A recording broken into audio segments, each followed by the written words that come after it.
ವರ್ಗಮೂಲವನ್ನು ಬಿಡಿಸುವಾಗ ಈ ರೀತಿಯ ಪ್ರಶ್ನೆಗಳು ಬಂದಾಗ ನಾವು ಯಾವ ರೀತಿ ಮಾಡ್ಬೇಕನ್ನೋದನ್ನ ನೋಡೋಣ. ಪ್ರಶ್ನೆಗಳು ಈ ರೀತಿ ಇರ್ತಾವ, ನೋಡ್ಕೊಡ್ರಿ, ಈ ರೀತಿ ಇರ್ತಾವ.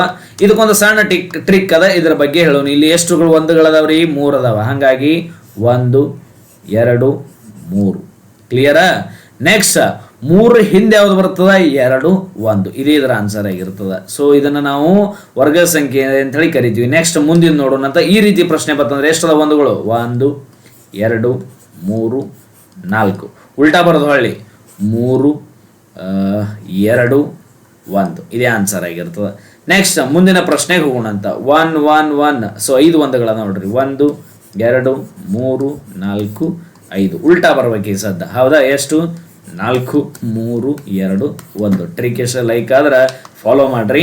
ನೆಕ್ಸ್ಟ್ ಇಲ್ಲಿ ಎಷ್ಟು? 6 ಒಂದುಗಳ ನೋಡ್ರಿ. 1 2 3 4 5 6 7. 7 ಅದಾವ. ಹಾಗಾಗಿ 1 2 3 4 5 6 7. 6 5 4 3 2 1. ಡನ್. ಸೊ ಹಂಗಾಗಿ ಈ ರೀತಿಯ ಪ್ರಶ್ನೆಗಳು ಬಂದಾಗ ನೀವು ವರ್ಗ ಸಂಖ್ಯೆಗಳನ್ನು ಬಿಡಿಸ್ಬೋದು.